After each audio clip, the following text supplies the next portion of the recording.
Well, I mean, you want to keep reinvesting in the business. So, I mean, you want to hire people, you want to invest in infrastructure, and you want to create what's called like a moat around your business to protect the business.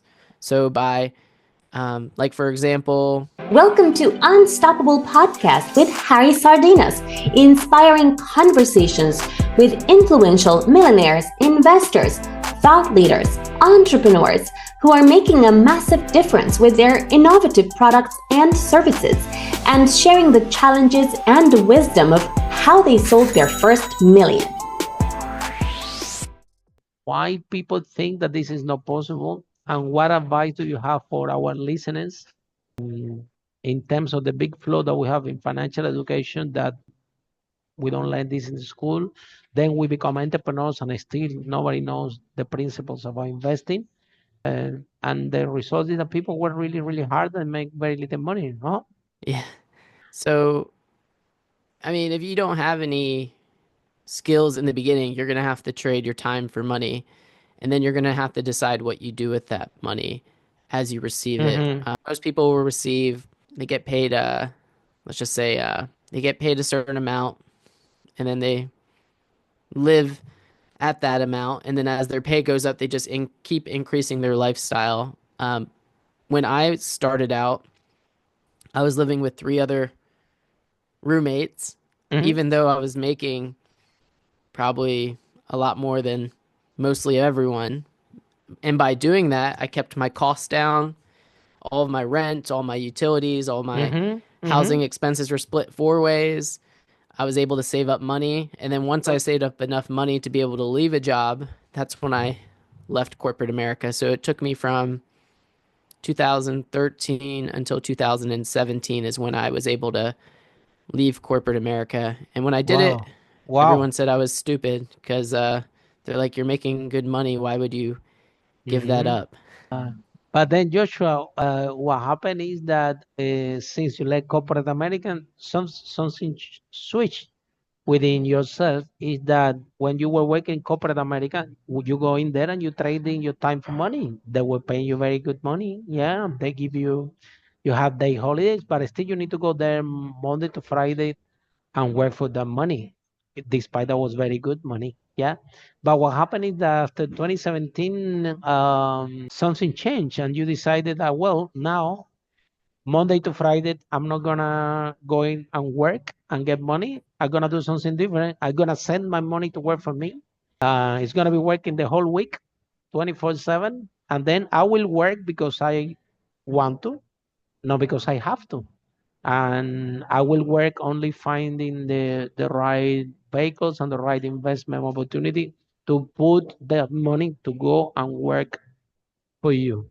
So people, a lot of people are listening this podcast and they are trapped in this golden cage of corporate America, or corporate in general, and they're Mhm. listening to you and now they say, well, I wish that I have the courage to do what Joshua did, because now you have time, you have freedom, you have you own your own business, right? And they're still they are in the job, which with in corporate completely different. You have to be very good at one thing, Mhm. and the problem with that is that make you unemployable. The day that they tell you that we don't need you anymore, now you're out in the marketplace and you only have one skill, whether as entrepreneur, because we need to know a little bit about accounting, about marketing, about sales, about how to run a business. I think if I had to apply for a job, I've been an entrepreneur for 17 years, but if I had to apply for a job, I don't even know how to do what to apply, because I can do sales, I can do marketing, I can do so many things. I'm done it from scratch because I'm proven with my own business. So at the end of the day, Joshua, um, where do you find this courage to leave corporate America, and what message do you have for people trapped in the golden cage that still hasn't find this courage? And what made you actually take this decision? Well, there was nothing else to learn, and I just felt like I was going in and doing the same thing every day. Yeah, but And you're making good money. You're very comfortable. but I mean, Very safe yeah, actually. you You could go still have Monday to fun. Friday, you don't need to worry about after Friday, you don't need to worry about anything. Saturday and Sunday off. You have Yeah, a month well, holiday you or you two, could 3 weeks. you could still have fun with no money. I agree with you 100%. You don't need money to have fun. Very good. When you treat money as a limited resource and you don't have a lot of it, it allows you to get creative. So when I left corporate 100%. America, I had a certain amount of money, and now I went from making money to making no money. So Wow. now I have to figure out how to make money. Wow. So you have to save up enough and figure out what problem do you want to solve? How are you going to solve it? Is it something that people have asked you to do? And there's typically clues. If you have friends ask you to do something that you're good at and you keep helping them for free, you're like, all right, well, I must be good at this. But now you have to start asking people for money. And sometimes people can have an issue asking for money because people are going to be like, no, I don't want to pay. And then it's like, oh, crap, I could have helped that person. At the same time, though, without an investment, you can't get a return. So if you're doing everything for free, you're never going to get any sort of investment. You're not going to get any return on what you're looking to accomplish out in the real world, outside of the what were you saying, golden cage? Yeah. And then Joshua, we have Um, go ahead. so I mean, what's the worst that could happen? That you lose everything that you saved for? It's just stuff. However, a lot of people identify who they are with what they have, Mhm. And if and you you can have to let able all to that go. disattach, exactly, 100%. If you can disattach, and also some basic concepts like don't get yourself full of overheads. If you working in corporate America and then you buy an expensive house, which is a liability because you're living on this, and then you buy an expensive car that depreciates every year, and you start to use your money getting a lot of liabilities rather than active income. This is Hmm. something that I want to share with you. From this broadcast, we always tell you to the entrepreneurs. See, the entrepreneurs they have a business, and then when business start to make money, they run the business, and they start to make money, they reinvest in the business. Uh, and then one day COVID happens, a market change drastically, AI software appears, something happened, and then you're out of business in less than a month, and then you lose everything and you need to start from zero.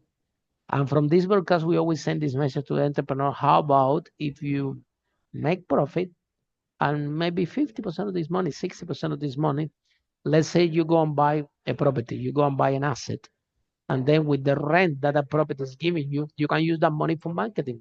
So what could happen? What could happen if in the future you have a drastic change, you still have that asset that is producing you income, and even if you go out of business, you have a safety net.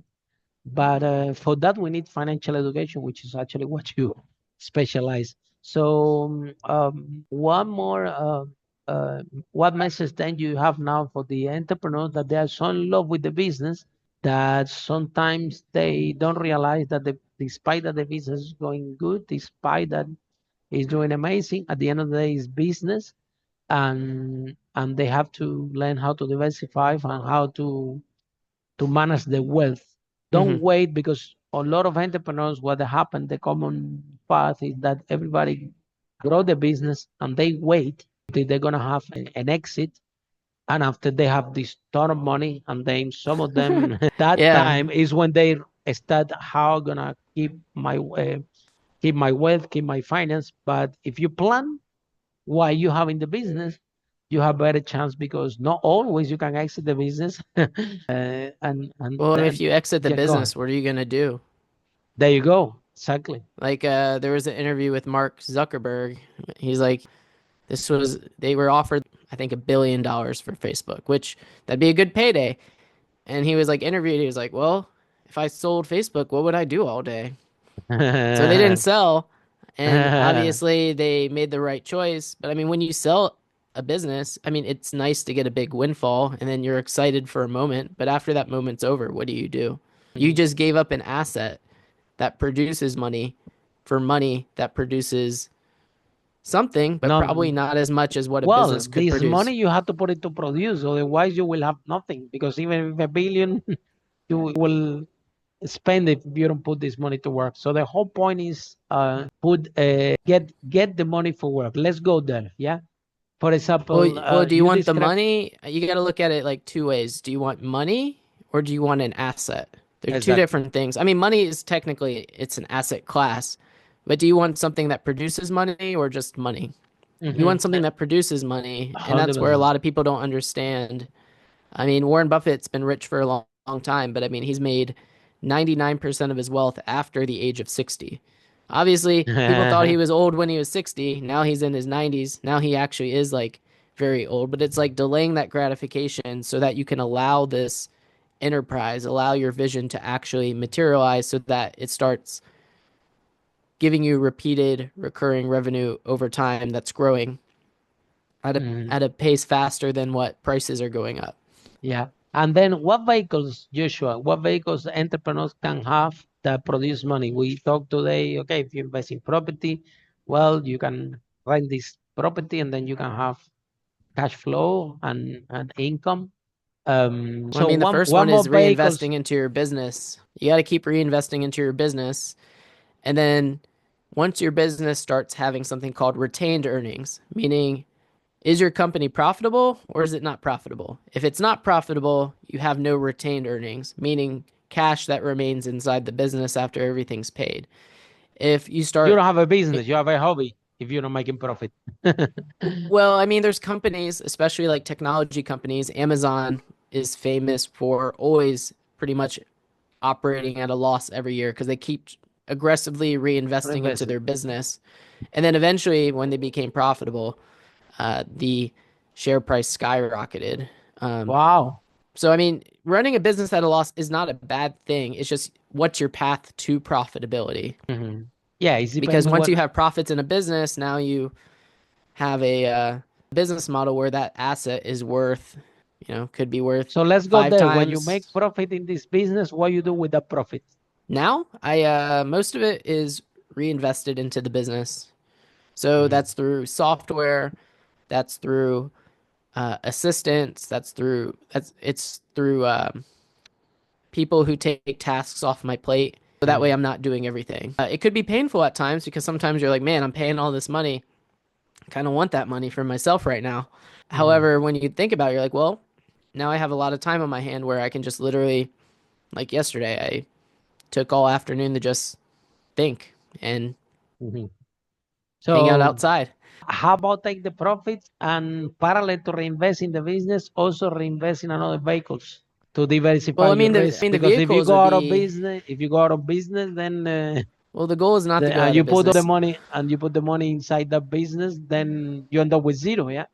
Well, I mean, you want to keep reinvesting in the business. So, I mean, you want to hire people, you want to invest in infrastructure, and you want to create what's called like a moat around your business to protect the business.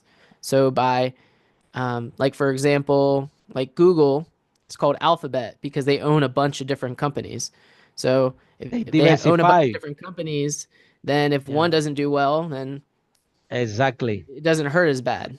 Exactly. But you got to That's the focus point we on the want. main thing. Follow us for more interviews with world's most influential, audacious entrepreneurs that overcame challenges and adversity, providing you with the blueprint of how they sold their first million so you can grow your business exponentially.